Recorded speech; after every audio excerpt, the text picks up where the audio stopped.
and welcome to pilgrims visiting and praying at the Manila Cathedral. We have two parables in the Gospel, and these parables are Jesus' way of teaching in a way that will be more clear to His listeners. Gumagamit siya ng mga karanasan na araw-araw na pinagdaraanan ng kanyang mga tagapakinig. I think that's a very good teaching method when people will understand you because you use stories. And there are two parables, or there's two stories that teach about the kingdom of God. And the first parable reminds us that it is God's work. The kingdom of God, the establishment of God's kingdom is God's work. In the gospel, Jesus said, the seed would sprout and grow, the farmers not knowing how. But of course, with the modern knowledge, we know how. No, we know how.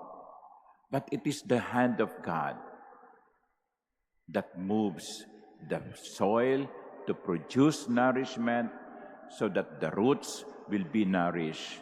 It is the hand of God that makes the plant grows. Gawa ito ng Diyos. Kaya kapag ito'y gawa ng Diyos, walang makapipigil sa paglago nito. I think it's a very good measurement when we ask, is this God's will? If it is God's will, nothing or no one can prevent it from happening.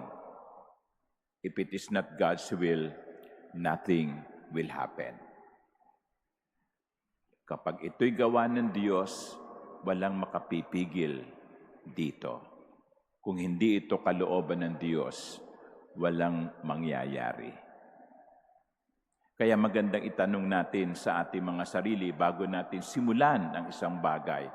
Ito ba ang gusto ng Diyos? Kasi kapag ito ang gusto ng Diyos, maaaring mahirap sa simula, pero magtatagumpay sapagkat ginusto ito ng Diyos. All that the farmer has to do is to plant. That is his role, to plant. And he leaves everything to God's hands to make the harvest. Ito rin na isang, masasabi nating hamon sa ating lahat. No?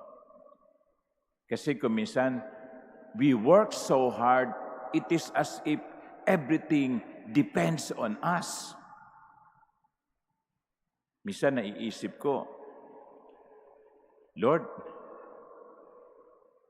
simbahan mo naman to no? Kaharian mo naman to Mission mo naman to, instrumento lang ako.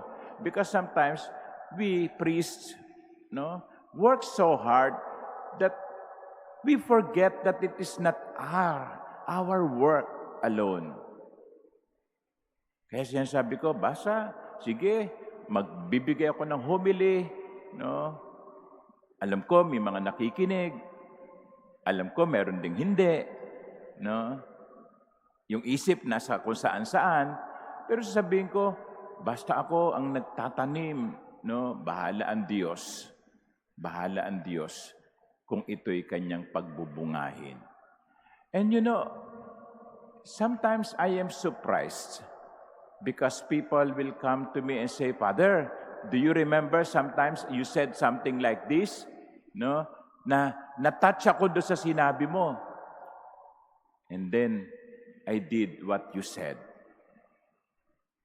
Biyaya ng Diyos yun Hindi ako ang nagpakilos para siya kumilos. Ang Diyos ang kumilos para yung taong ito ay gawin ang tama. Isang lesson to sa atin na magtiwala sa Panginoon. Gawain niya ito Siya ang kikilos siya ang magbibigay ng bunga. All we have to do is to plant the seed, and it is the Lord that will make it grow. Amen.